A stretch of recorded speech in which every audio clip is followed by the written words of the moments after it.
келип курабыз деп атышат. Мына Кытайлар уже алдын ала келип курган атат. Ошондой эле өндүрүш Казакстанда могу жерде 50 километр жерде кургандан көрө бизге келип курганда аларга пайдасы бир нечеси жакшы болот. Кыргызстан азыр өзүнүн мүмкүнчүлүктөрүн карап жатпайбы Адыл мырза? Дүйнөлүк соода уюмуна мүчө да Кыргызстан. Бул дүйнөлүк соода уюмуна бажы биримдигине кирген Казакстан, Белоруссия, Орусия кирбейт да.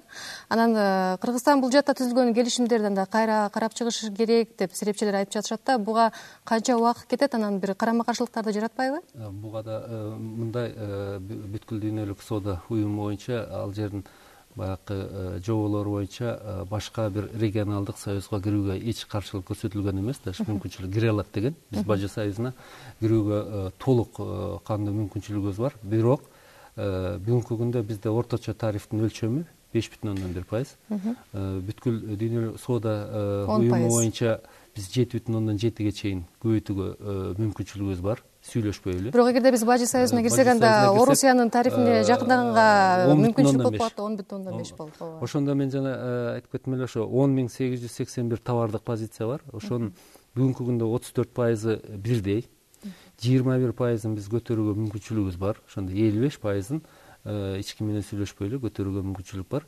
45% боюнча биз сүйлөшүүлөрдү жүргүзүшүбүз керек.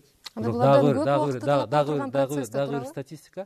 Ошол 10,881 позициянын ичинен бүгүнкү күндө 45% позицияда мына 4,891 позиция боюнча Кыргызстанга эч кандай товар кирген эмес. Анда 10,881 позициянын ар бирин карап чыгыш керек да, Ошол жумуш бүгүнкү күндө жасалды. Бүгүнкү күндө жана айтпадымбы, ар бир министерство, айыл чарба министерство болобу, энергетика министерство болобу, чоң ишканалар болобу, кайсы позиция боюнча биз сактап калыш үчүн бир кандайдыр мөөнөт алышыбыз керек.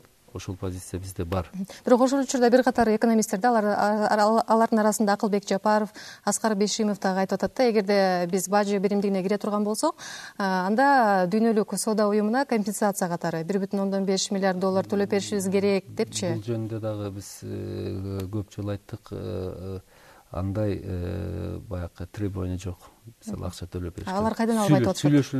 Сүйлөшүүлөр эле жүргүзүп. Сиз ушул нерсеге көңүл бурдуңуз беле? Деген ачык айкын айтыш керек. Эгер биз дүйнөлүк соода уюмунан чыгып, же болбосо дүйнөлүк соода уюмунда болуп туруп эле Бажы уюмуна киргенде биз сөзсүз түрдө тарифтерди көтөрөбүз. Көтөргөндө албетте бизге бул деген биз соода мамиле болуп аткан башка өлкөлөргө кедергисин тийгизет. Ал өлкөлөр деле жөн карап турбайт. Алар дагы бизге өзлөрүнүн тарифтик ставкаларын көтөрөт. Мисалы сиз айтып атасыз, экспорт Бажы уюму менен 31% деп. Эмне үчүн биз ошо 69% экспорт кылган өлкөлөрдү көз жаздымда калтырып, биз өзүбүздү Бажы биз статистика боюнча 31 экспорту Бажы уюмуна кылат экен, калган 69%ин башка өлкөлөргө кылат экенбиз. Эмне үчүн биз 69% экспорт өлкөлөрүндү көз жаздымда калтырып, 31%ке ыктап атабыз да? Анан албетте биз башка, эгер биз соода уюмуна кире турган болсо, Бажы уюмуна кире турган болсок, соода уюму менен келишпештиктер болот. Анткени соода уюмунун беренелерине карасак, ал жерде биз тарифтерди алардын макулдугусуз көтөрүүгө биздин укугубуз жок. Алар менен макулдашышыбыз керек. Биз сөзсүз түрдө талашпай эле. Ооба, эч ким талашпай эле. Бирок ал жерде деген биз деген мындай эчтеке болбогонсуп, соода уюмунан акырын чыгып барып, Бажы уюмуна кирип алганыбыз андай болбойт. Статистиканы мен дагы бир жолу айтып кетейин. Экспортту эгер алтынды ала турган болсок, кыскача 304 миллион эле доллар. Бажы союзунан 715 миллионго экспорт кылып атабыз. Экисиден көп болот атат. Бул жерде биз мына ошонун үстүндө иштешибиз керек. 1,5 миллиард ошо компенсация азыр сиз айтып атпайсызбы, бул болбогон сөз деп. Ошол учурда министр өзү айтты эле да, эгерде биз кирбей калсак, анда 2 миллиард доллар чыгашта тартып калышыбыз мүмкүн деп. Анда ал деле жөн эле сөзбү? Мындай болуп атат да, мен жана айтып кетпедимби, азыр жаңы келишим түзүлүп атат. Ушу Бажы союзунун өлкөлөрү башка 3-чү өлкөлөргө, жанакы айтып кетпедимби, күйүүчү майларга, кара темир андан жасалган заттар, жыгач, ошолорго экспорттук пошлина киргизебиз деген алышкан. Мына бүгүнкү күндө Тажикстанга колдонуп атышпайбы алар? Тажикстанда күйүү майлар кандай көтөрүлүп атат? Алар киргизип салышат. Аны киргизип салганда бизге өндүрүшкө керек болгон товарлар болот да, минералдык заттар, органикалык заттар, ошолордон келет. Киргизип салса анда такыр эле отуруп калабыз.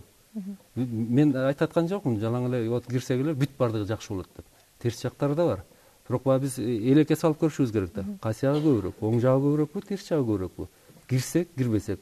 ошону карап туруп анан чечим чыгарып атат. Руслан мырза, негизи бул Кыргызстан мурдагы Союзда шериктеш өлкөлөр менен экономикалык, гуманитардык байланышын үзө албайт да, бул чоң тарых. Анан Борбор Азиядагы ошол коңшу мамлекеттер менен ошондой бир эркин экономикалык ошол соода алакаларын жүргүзүүнүн башка кандай жолуна да сиз сунуштайт элеңиз? Башка соода биз албетте биз эртең эле туруп, мисалы бажы уюмуна киргенибиз же кирбей калсак, Казакстан менен, Россия менен же башка өлкөлөр менен биз соода мамилелерин түзүүгө чакырбай элебиз. Ал бажы уюмунан сырткары бул өлкөлөр менен соода мамилелерин жакшы түзүү боюнча мына өткөндө Атамбаев премьер-министр өзү көрсөттү. Эки тараптуу Казакстан менен кандай жетишкен келишимдерге кол койду. Ошол эле убакта Өзбекстан менен чечилбеген бир топ суроолорду чечип келди. Кыска, Казакстандагы азыр абал дагы оор болуп жатат, аякта деле кымбатчылык болуп атат деп атпайбы? Ошол нерсени, ушул алардын тажрыйбасын эмне үчүн эске албай жатасыздар? Кыска жооп берсеңиздер. Ал жерде кымбатчылык эмне жагынан кымбатчылык? Ал жерде мен айта кетейин, ал жерде Казакстанда автомашиналар, азык-түлүк, күндүк керектелүүчү товарлар азыр 30%дан 50-60%га чейин өстү. Мунун баарынын кесепети таможенный бажы уюму деп көрсөтүлүп атат да. Анткени Россия өзүнүн товарларын импорттоо токтотуп, өзүнүн товарын экспорттоого өттү. Бул жерден Орусия гана утушка ээ болот деген ойго кандай карайсыздар? Бул жерде муну айта кетиш керек, муну ачык айкын айтыш керек. Орусия гана утушка болот дегенде туура эмес. Бул жерден Кыргызстан деле чоң утушта болот. Утулганы азыраак, утушу көбүрөөк болот. Эгер Руслан мырза да айткан жок, эгер өтпөсөк Кыргызстан өнүгүп кетеби же өтсөк Кыргызстан өнүгүп кетеби? Өтпөсөк Кыргызстан бул жерде кандайча? Бул жерде соода тармагында ошо бир маселе бар да. Биз өтсөк дагы, өтпөсөк дагы өзүбүз экономика тармагында кандай иш алып барабыз, ошого байланыштуу. Анан биз азыр бажы уюмуну бир куткаруучу катары көрүп атабыз да. Биздин убакыт чектелүү. Рахмат маегиңиздерге. Биз бүгүн Кыргызстан бажы биримдигине кирсе өлкө үчүн пайда зыяны кандай болот? Ушул маселенин тегерегинде сүйлөштүк. Студиянын коноктору экономикалык тескөө министринин орун басары Адыл Касмалиев жана Жаш ишкерлер ассоциациясынын аткаруучу директору Руслан Акматбек болду. Программаны мен Айзада Касмалиева алып бардым. Биз сиздер менен келерки чаршембиде кайрадан жолугабыз. Аманчылыкта көрүшөлү. Азаттыктын радио жана теле берүүлөрүн Азаттык чекит KG сайтынан табасыз. Сайтыбыздын орусча барагын окугуңуз келсе, Рус чекит Азаттык чекит KG. Ал эми чөнтөк телефонун окуйм десеңиз, Азаттык чекит моби дарегин териңиз. Азаттык чекит KG. Аалам жаңылыктары алакырыңызда.